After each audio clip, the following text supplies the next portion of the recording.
지난해 5명이 숨지고 44명이 다친 제2경인고속도로 방음터널 화재. 이 경찰 수사 결과 전형적인 인재였습니다.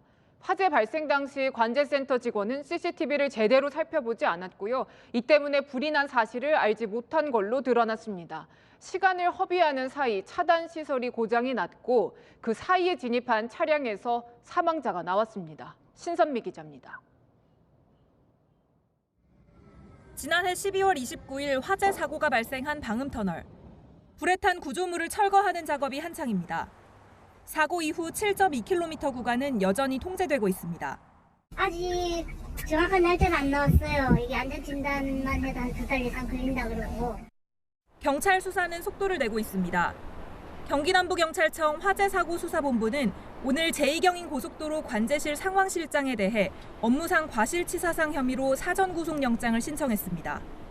경찰 조사에 따르면 화재 당시 고속도로 관제실에는 상황실장 등 직원 3명이 있었습니다. 하지만 관제실 내부 CCTV에 실시간 송출되는 화재 장면을 제대로 주시하지 않아 불이 난 것을 인지하지 못한 걸로 드러났습니다.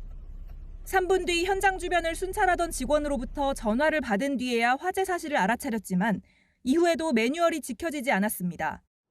비상대피 방송은 물론 도로전광 표지판 등을 가동하지 않은 겁니다. 그렇게 시간을 허비하는 동안 불이 난 지 15분 만에 방음터널의 전기 공급이 끊기면서 차량 진입을 막는 차단시설도 먹통이 됐습니다. 결국 차단시설이 작동하지 않는 사이 터널로 진입했다 고립된 차량은 44대나 됐습니다. 차단시설이 작동하지 않은 방향에서만 사망자 5명이 발견됐습니다. 수사본부 관계자는 사망자들이 발견된 차량들은 모두 불이 난 이후 터널에 진입했다며 제때 조치가 이뤄졌다면 피해를 줄일 수 있었을 것이라고 설명했습니다. 경찰은 처음 불이 시작된 폐기물 운반 트럭 운전자에 대해서도 사전 구속영장을 신청했습니다. 트럭 운전자는 지난 2020년에도 고속도로 주행 중 불이 났는데 이후 차량 정비를 제대로 하지 않은 것으로 조사됐습니다. 채널A 뉴스 신선미입니다.